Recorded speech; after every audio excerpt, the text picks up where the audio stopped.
So I didn't grow up wanting to climb Mount Everest, but I am a hiker and enjoyed 3-season hiking, and I read a lot about mountaineering, and that prompted me to start hiking in winter.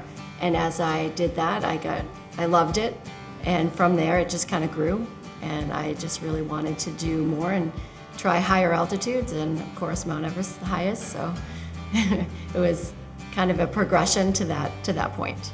So in 2020, I had scheduled to go to Mount Everest, and 2 weeks before, because of COVID, the Nepalese government shut down all the climbing permits for the season, therefore my trip was canceled. I couldn't control it, so I decided I just needed to roll with it, but of course with all the planning and training, it was disappointing, of course.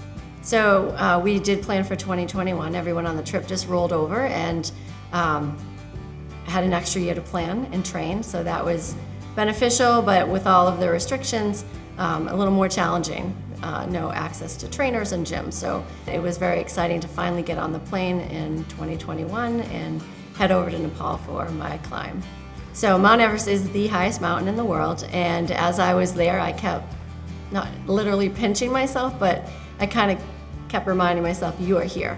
You're finally here. Once we're at base camp, our job basically is to stay healthy, to stay nourished and hydrated, and then to start the acclimatization process. So the first obstacle and the most dangerous obstacle is the Khumbu ice fall. So we start by practicing in the area with skills and ropes and our gear. So we have safety devices and ascenders to keep us on the mountain and on the ropes safe.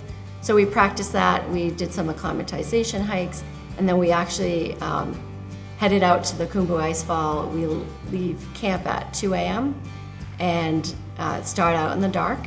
So you're seeing with your obstacle in front of you and climbing up some ice cliffs and down into crevasses, and you do that for, I think it took us about 8 hours. The sun rose, is beautiful, and once you finally get there, you're exhilarated because you've just done this. The highest point that I reached on Mount Everest this year was Camp 4, so 26,000 feet.